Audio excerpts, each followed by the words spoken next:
Former Chiefs offensive coordinator Eric Bieniemy has accepted the, again, offensive coordinator job for the Washington Commanders. So a lateral move doesn't make a ton of sense to me. My first thought is, okay, so he wants to go call plays, but going to a chaotic organization with right now it's Sam Howell or Taylor Heineke or Carson Wentz at quarterback? Yeah. Or you could stay with Andy Reid and Patrick Mahomes and win more Super Bowls. This feels like a spot where almost like a McDaniels to a Belichick, where it wouldn't be the worst idea in the world to just be a coordinator. Yeah, to be that. The best coordinator that there is. This almost seems like a very just like individualized move. Like he wants to move up the chain. He wants to, I would assume, head coach someday. Yeah. I feel like that's the end destination for every significant coaching role in the NFL. I agree. Like every coordinator aspires to be a head coach one day, and he's trying to do that for himself. But I don't think in this situation this is the time. Like even if you are considering moving, then go to a better organization. That's garbage. Sit at the Chiefs for a while. Wait for that dream offer to come in. Don't go jump at the Commanders, because now your success as a coach really relies on the subpar talent that's in Washington.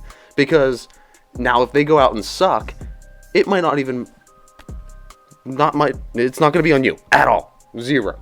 So the fact that your entire destiny now rests in the hands of an unstable team that hasn't really won much at all, I mean, that's just tough.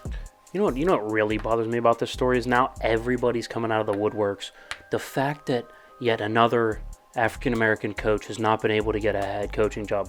That's weird. D'Amico Ryans lasted on the market for about 5 minutes. Yeah.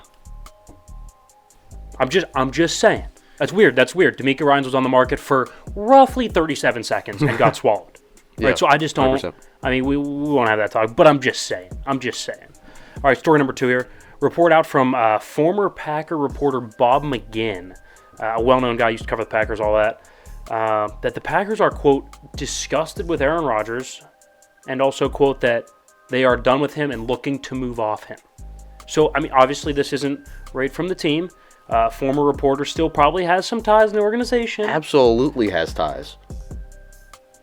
I don't think it's so bad, and I think they probably should move on from him, and I myself am not a huge fan of Aaron either, so I kind of get where they're coming from. It's getting a bit ridiculous at this point. He's going sitting in the dark. Like, I'm just done with it. I'm done with it, and I get Green Bay being done with it, so I don't know. What's your 2 cents? I mean, look, think about it, put it into perspective for, like, your average person. It work. Yeah. Somebody that you rely on heavily, right? We co-own this. Right. I rely on you heavily. If for just example, you go off and you're like, look, for the next 4 days, I'm going to go on a darkness retreat. I'm not going to help out at all with anything. So you got it. And then when I come back, I'm not even sure that I want to do this anymore. That would ruffle some feathers. No matter where you work, no matter who you're working with, that kind of personality is going to be it's going to be the downfall. Now throw in a new one. Last year, about a year ago, you go ahead and get new software that we need to work on for this podcast. And I said, that's tough. I'm actually going to go drink a hallucinogenic tea instead. And when I get back, whenever the software doesn't work exactly how I like it, I'm going to bitch and moan. How's that sound? No, yeah. Because that's exactly what Aaron Rodgers did all last year. That would be the toughest personality for the first 10 weeks. It would be the toughest personality to deal with. Story number 3 here.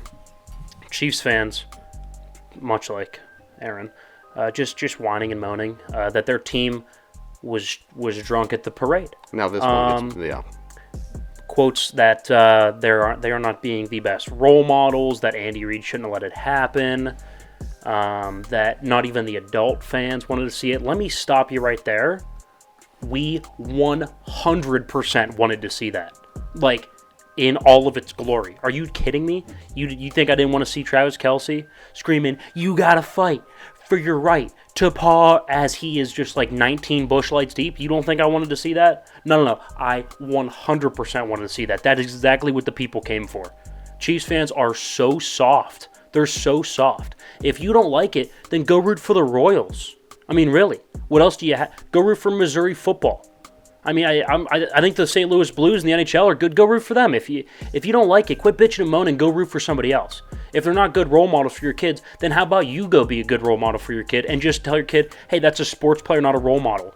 Like, how about you show your kid how to live? You show your kid the right and wrong thing to do, and let the sports guy who just, I don't know, accomplished one of the only things in his life that he's dedicated his entire life to, put blood, sweat, and tears into, sacrifice relationships, sacrifice time, their own body for, they finally achieve it, and they're going to have a couple Coors Lights, and you're going to complain because your kid sees them drink?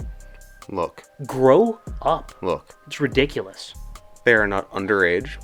They are perfectly legal to drink alcohol, to consume an alcoholic beverage. Okay? I'm going to start with that. Number two. Good observation. Number 2. Everybody who's complaining about this, everyone, has had a couple nights where they got a little too tipsy. Oh, right? 100%. Got a little too rowdy, no matter what it was. So, let's not be hypocrites. Number 3, do you know how many, what the percentage is of people that win the Super Bowl? 0.001% of people win the Super Bowl in their lifetime. I'm sorry, are we not supposed to celebrate? Are we supposed... The guy with the Bernie Sanders stickers, he said shake no. some hands, high fives, hey, good job. No, if I win the Super Bowl, there is going to be carnage behind me because I'm going to have the time of my life, as you should when you win the Super Bowl. This is coming from some dude. I guarantee some guy in his Subaru tweeted, "This is just wrong." Before he drives back to his parents' basement. Me and little Kyle in the back seat is just, we are so upset and disappointed.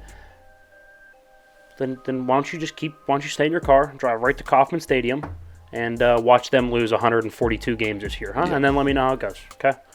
How about this? How about you win the Super Bowl and then you stay completely sober? Yeah. Do that, because that's not going to work. Let them celebrate, man. It's not going to work for you. Story number 4 here. We're not going to make any more friends. Former NFL player Marcellus Wiley has come out in support, I would say, of women. Yeah, support of women, saying that he is not a fan of transgender male to female persons competing against biological females, from birth females. Can we take a second? Can we give him a standing O, or at least a round of applause? At least someone said it. At least somebody said it. Feels good. It's about goddamn time. We have some people on our side. It's about goddamn time somebody said it. I couldn't agree more. It's getting a bit ridiculous. So you can be 832nd in the world in college swimming, and then you switch over, and now you're top 5? Look. Is that how it works? There are obvious biological advantages to people who went that are through transgender puberty as a freaking dude. And then have... You're 23 years old and then you switch? Higher muscle mass, higher bone density. Literally every important biological piece for athletics. Yeah. And for excelling, you have the advantage. So I think it's 100% unfair. I don't know why the entire left side here isn't standing up in support of women, because they are getting beat at their own game at this point. It just doesn't make sense to me. I don't understand why we try to say, oh, but it's the same. But it's not the same. Like, I don't understand. It isn't. It's not the same. I don't get it. Just why do we have to make everything perfect and the same, fits in the same bucket, in the same category, and everything's perfect? No, there's differences in men and women and people that are in between and choosing and transitioning. All right? You can't even classify because there's a new one every day. There's differences. And if we just embrace the differences and still treat people with respect, then we're fine. Why do we have to act like there's no goddamn difference? Because we all know there's a difference, and it's getting a bit ridiculous at this point. Marcellus Wiley, thank you for standing up. Yeah, feels good. That's all we got for the news. I'm fired up. Yeah,